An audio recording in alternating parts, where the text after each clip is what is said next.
Hey guys, just coming to you live with my practice baby for motherhood. Little Berber Dirks. We hold him like a baby.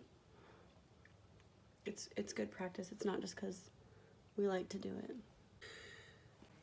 All right, guys. So today I'm finally coming here and talking about my 9 to 12 week update because now we are officially almost to week 14, so I'm a little bit behind in this vlogging journey. And it turns out when you get pregnant, your priorities all change to sleep over everything. It's also been rather hard to be productive every day like I normally am. So we are catching up. I feel like I am getting a little bit more energy, doing a little bit better, and really excited to be in the second trimester. But that's not the point of today's video. I want to talk to you guys about week 9 to 12, how that went, what some of my symptoms were, and how I managed to get through it.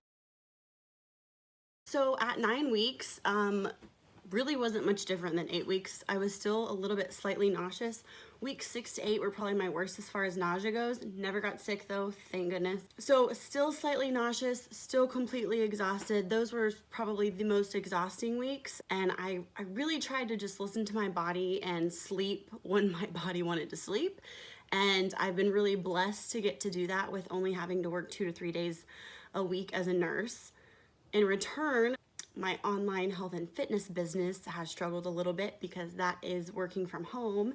And like I said, sleep has kind of trumped everything. The only other thing that we did at 9 weeks, I think we were like 9 weeks and 5 days, we had our second doctor appointment where they actually tried to hear the heartbeat. Doctor thought maybe she would be able to, even though it was a little bit early. They usually wait until 10 weeks. And unfortunately, we weren't able to hear it, so we had to wait another 4 weeks, but it's all good, it worked out. Her thought on that was that must be a stubborn baby, and her response to that was, then it must be a boy. Personally, I think us girls are a little more stubborn, but to each their own.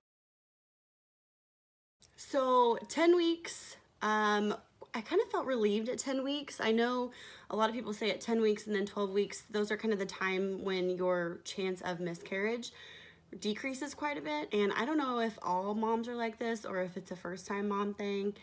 I have been the ultimate skeptic about trying not to get overly excited and being realistic that that is a possibility that could happen. So there was definitely some relief at 10 weeks and making it to that point. Still exhausted, still a little bit of nausea, but not like week 6 to 8 and even week 9.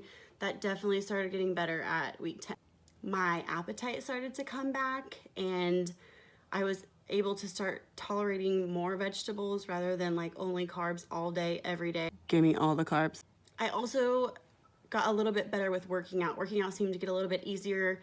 I think energy was a little bit better, which definitely helped the working out part of this. Did I mention that I was still exhausted at 10 weeks? The only other thing that changed at 10 weeks was I started to feel that heartburn that people talk about, and only really felt it in the evenings. So for some reason, week 10 hit, and when evening would come, if I ate too much, or even if really I didn't eat too much, I was extremely uncomfortable before bed. And by 8:30 after dinner, all I wanted to do was just get in bed and go to sleep because I was so uncomfortable. It was kind of a mix between reflux versus heartburn versus just feeling bloated and full. And the only thing, again, that I could think of to help myself was sleep. Also told my coworkers finally at 10 weeks, which was kind of a big relief as well, and explained my fatigue, grouchiness, moodiness, going to the bathroom every 5 seconds, all of that. And surprise, surprise, some of them already were pretty suspicious or pretty sure that I was pregnant. So that was a nice kind of relief, or felt like a weight being lifted off my chest, getting to tell them and then having some more people to kind of talk about it and relate to and share some of that excitement. With that, I also went ahead and requested FMLA for work in April. I think you can do that anytime. And for me, it was like one thing that I could check off the list that I could handle doing, applying over the phone, because I know there's going to be a lot to do come second and third trimester as we get closer and closer to April. Would say do that as soon as possible and kind of get that ball rolling for sure. Week 11, kind of same as week 10. Mornings definitely getting better, feeling more rested most days in week 11 and less nauseous when I'm waking up, less nauseous in the middle of the night waking up, and not having to go pee as often in the middle of the night, which is also a bonus for sleep. And then still evenings were kind of getting worse with that heartburn and indigestion and kind of feelings of reflux, feeling full, feeling bloated, just uncomfortable in general. Another fun thing that happened in week 11 was acne hit me full force. And I am not someone who usually struggles with acne in general. I'm very blessed for that.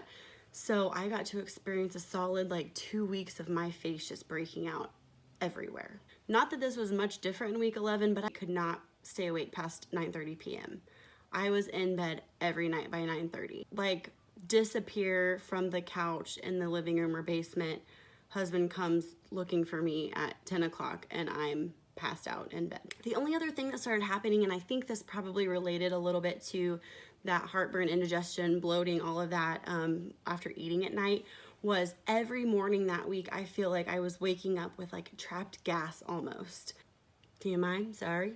But that is literally what would get me out of bed in the morning. It would be this severe pain across my stomach and I'd get up and that's what it was. And then I would be fine after I woke up, but it would definitely wake me up from sleep and get me out of bed in the morning.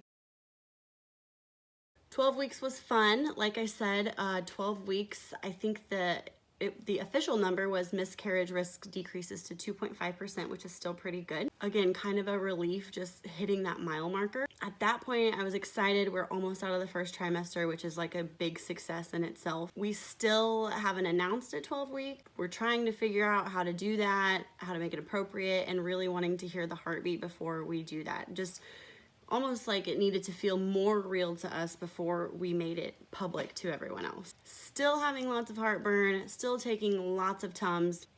If you need Tums and the chewable ones gross you out, you can get the over-the-counter like coated ones that are chewable. They're almost like gummies, kind of sweet, tastes good. You take 2 at a time, work fabulous. The only other thing that changed at 12 weeks and is still bothersome today is headaches, and my assumption is that this is from hormones. They are hormone headaches.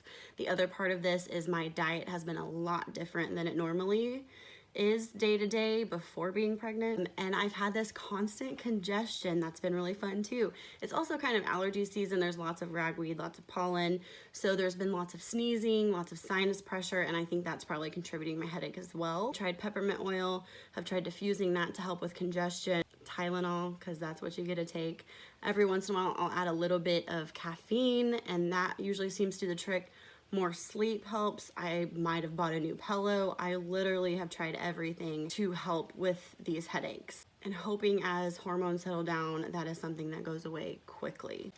And just like that, we're out of the first trimester. I'm really excited to have a healthy pregnancy this far. I know that it seems like, oh, all these symptoms are so negative. Really, they're pretty minor, and I know that I could be having a lot rougher pregnancy at this point. Like I said, I haven't been getting sick or throwing up or anything like that, and talking to other women, I know a lot of people struggle with that even up until delivery. So I feel very blessed. I feel very excited to be healthy, and from what we know, have a healthy baby. So ready for second trimester, excited to be at that point for sure. So far, all of our close friends and family members know. I'm gonna put together a fun little announcement video that combines when we told all of them, since most of our friends and family live far away from us. And really looking forward to this second trimester glow that people talk about. Supposedly clear skin, awesome boobs, less discomfort, feeling cute and not just chubby and bloated, potentially better energy, and getting to start the exciting stuff like nursery and planning, finding out the gender, all of those kind of big milestones, and being in that time where you feel good before you get to third trimester, when I hear that then you're just really uncomfortable. We are really excited, we are really blessed, and so thankful for this journey so far. So if you guys have questions, let me know. If you want to keep hearing about our journey and our ups and downs throughout this first time pregnancy journey, be sure to like, comment, and subscribe to my channel, and keep watching for videos every Wednesday. Thanks for watching, guys. wonder what people would think if I just like made these faces that I normally make on camera.